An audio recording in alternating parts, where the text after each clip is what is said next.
के लिए हमारे अध्यक्ष महोदय और तमाम हमारे वरिष्ठ नेता यहाँ पर पहुँचे हैं, जिससे कि हमारा यहाँ पर हमारे वार्ड का हिसाब किताब और वार्ड की जो है कार्य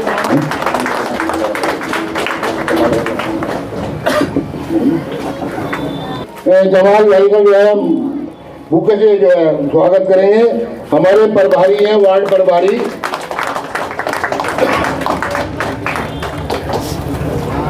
स्वागत करें।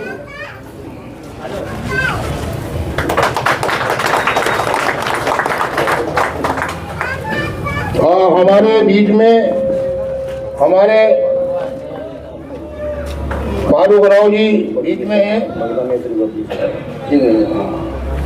मैं फारूक भाई से सारू जी से भी अनुरोध करूंगा कि वो आए और हमारे अध्यक्ष जी का स्वागत करें।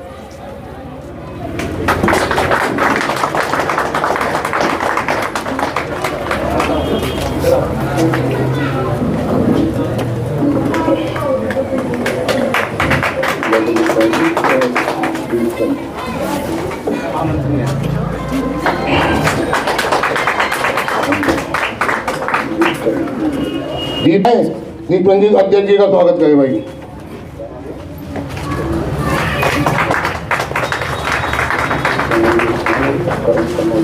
इनका स्वागत करें, अध्यक्ष जी का स्वागत करें।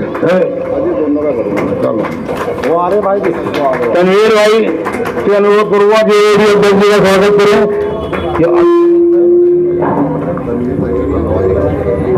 कन्नौजिया भाई को भी अनुरोध है, वो भी आए। तौफीक भाई भी आ जाए।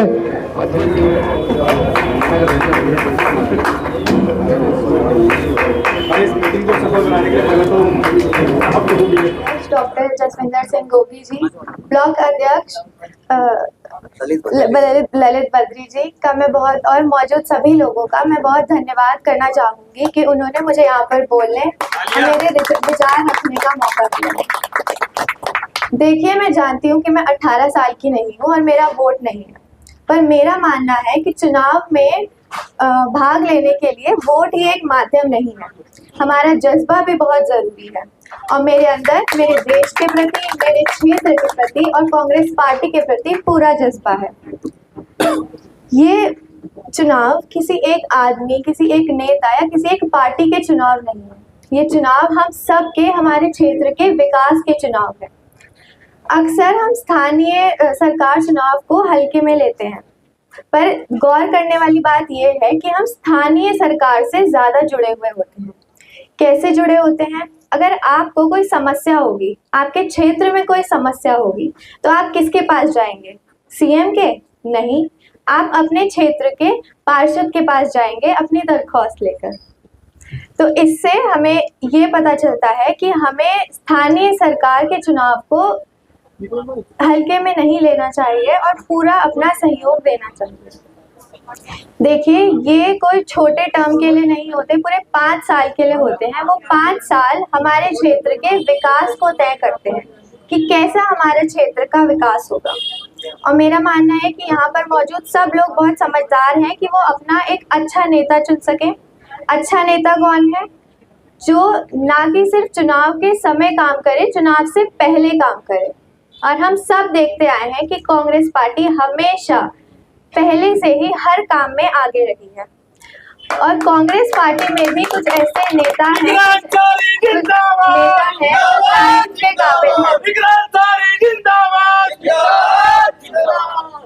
जो तारीफ के काबिल हैं। आज उन नेताओं को, उन अध्यक्षों को आप सबके समर्थन की जरूरत है। कृपया अपना समर्थन उन्हें दिखाएं। धन्यवाद। अध्यक्ष जी, आज किस विषय में जो है बैठक की गई और कहीं ना कहीं चुनाव भी सर पर है, जिसको लेकर भारतीय जनता पार्टी ने भी कमर कस ली है और कहीं ना कहीं आप लोग भी एक्टिव नजर आ रहे हैं। क्या लगता है इस बार जो है क्या रहने वाला है? देखिए, हमारे महानगर में जितने भी वार्ड हैं, आज मेरी ये 6ठी बैठक है। हम वार्डों में जाके जो हमारी वार्ड की कमेटीज़ हैं उनमें हम लोग काम कर रहे हैं और उनकी सक्रियता को देखने के लिए हमारे बैठक रख रहे हैं। सभी वार्डों में जा रहे हैं। ये संगठन का एक इंटरनल जो कार्रवाई होती है उस चीज़ को लेकर हम लोग कर रहे हैं। बाकी चुनाव की सूचना अधिसूचना मुझे लगता है कि हो सकता है कि इस महीने आ जाए, लेकिन मुझे लगता नहीं। भाजपा की कथनी और करनी में ज़मीन आसमान का फ़र्क है, लेकिन हम चुनाव के लिए बिल्कुल तैयार हैं। बिल्कुल हम चाहते हैं जल्द से जल्द चुनाव हो, और चुनाव भाजपा टाल रही है, हम नहीं टाल रहे हैं। हम तो लड़ने के लिए तैयार हैं, और निश्चित होता है चुनाव आएगा तो भाजपा को इस बार क्या लग रहा है, भाजपा को डर है इसलिए निकाय चुनाव जो है इतना देखिए, लंबा- डर है तभी तो शासन के चुनाव नहीं हो पा रहे हैं। बच्चे सड़कों पे हैं, हाई कोर्ट जा रहे हैं, हाई कोर्ट कह रहा है आप चुनाव कराएं। नगर निगम के चुनाव 1 साल से पेंडिंग है।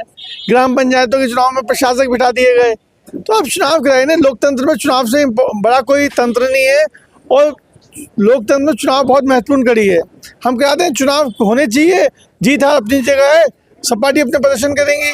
और मुझे लगता है कि नगर निगम में इस समय जो स्थिति इन्होंने उत्पन्न कर रखी है, भ्रष्टाचार इस चरम सीमा पे है, और बस्तियों को तोड़ने का काम किया जा रहा है, उजाड़ने का काम किया जा रहा है, और पब्लिक जो है इस बार जवाब देगी उनको। जनता जो है किन विषयों को लेकर इस बार आप घूम भी रहे हैं, क्या रुझान लग रहा है कि किन मामलों को लेकर वोट दिया जाएगा, जनता का रुझान क्या लग रहा है? हम तो जहाँ जा रहे हैं हमें लग रहा है जनता बिल्कुल पॉजिटिव है। वो जनता समझ चुकी है कि भाजपा की कथनी और करनी में जमीन आसमान का फर्क है। मरीन बस्तियों को जब चुनाव आता है तो अध्यादेश ला के धोखा दिया जाता है।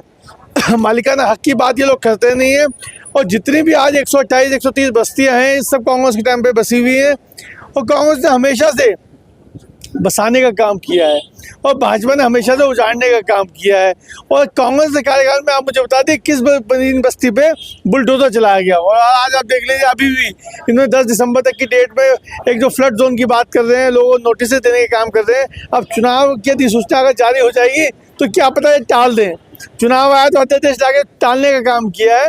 ये बेसिकली सिर्फ इनका एक चुनावी फंडा है, और जैसे ही चुनाव खत्म होगा फिर इनका बुलडोजर बस्तियों को तोड़ने के लिए निकल जाएगा। सब लोग समझ रहे हैं। और आप पूरे देहरादून में अगर आप देखें सड़कों का हाल, ना सड़कें हैं, ना और गड्ढे गड्ढे दिख रहे हैं, और कहीं लाइट नहीं है। पूरा देहरादून को इन्होंने भ्रष्ट कर दिया है और बिल्कुल बेकार कर दिया है। स्मार्ट सिटी के नाम पे इन्होंने डेंगू सिटी दी है और कुछ नहीं दिया। निकाय चुनाव को लेकर जनता से कोई अपील नहीं? देखिए, हम तो अपील कर ही रहे हैं कि आप देखें कि पिछले 5 सालों में इन्होंने क्या किया है, क्या इन्होंने जो वादे किए हैं, क्या इन्होंने वादे पूरे करे हैं। इन्होंने बोला था कि जो 2018 में जो 40 वार्ड जुड़े थे कि इनमें 10 साल तक टैक्स नहीं लगा, टैक्स लगाने का काम किया, कमर्शियल टैक्स लगाने का काम किया इन्होंने, तो वहाँ भी वादा खिलाफी करी। और पूरे शहर में स्मार्ट सिटी के नाम पे धोखा दिया है इन्होंने। शहर में सड़क कम, गड्ढे गड्ढे दिख रहे हैं। तो ये तमाम पार्टी के लोग कह तो रहे 5 किलो राशन दे तो रहे जनता को।